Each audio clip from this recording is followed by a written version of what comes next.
Well, over the last few months and years, we've seen many headlines featuring a bulldozer, a JCB bulldozer demolishing an illegal house. And it just so happens that the owner of that illegal house or an illegal arrangement, illegal construction, happened to be somebody who was in conflict with the law, who was in conflict with the state. And this has been seen to be as synonymous with bulldozer justice or strong arm justice, celebrated in some circles, criticized by the others. But is this really legal? Is this really tenable? Is this sustainable? That was the question that was raised before the apex court. This question was raised far back. In fact, for the last 12 months, there's been no hearing in the matter. Today, the apex court decided to hear the matter and posed some tough questions of the center. We'll give you a lowdown of all the courtroom action.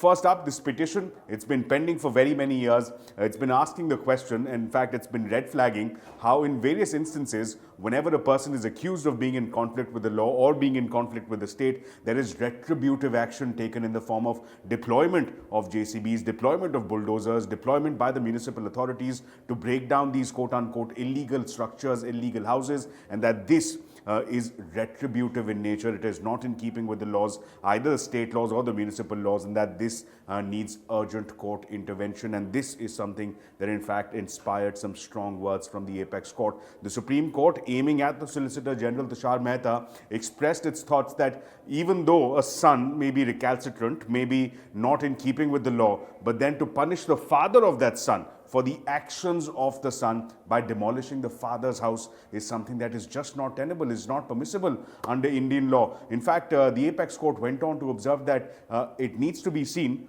how these demolitions were gone about, because they need to be in compliance with the municipal laws. The Supreme Court, in fact, observing in very, very clear terms, unequivocally, that even when a person is accused of being in violation, the house cannot be demolished. So much so that the apex court said even when that person is convicted of having violated the law, this cannot be done. You cannot have bulldozer justice. You cannot have demolitions of the house for a conviction under a very different law. That the municipal law that has been prescribed very clearly for demolition of houses needs to be followed to the T. And to that end, the Supreme Court has said that it's time now to intervene. This is causing grave concern. It started with the state of UP. It's now been seen across various states. The apex court is expressing concern and saying that this is a fit case for intervention, and saying that it needs to come out with pan-India guidelines on deployment of this quote-unquote bulldozer justice, and to that end has invited comments from various stakeholders as far as these proceedings are concerned, and has expressly stated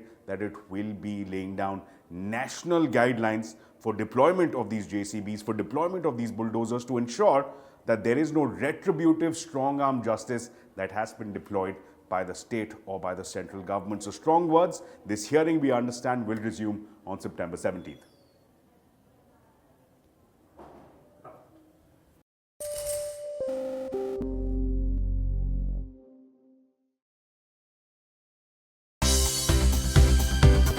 For more news and updates, all you need to do is follow CNBC TV18 on all of our digital platforms.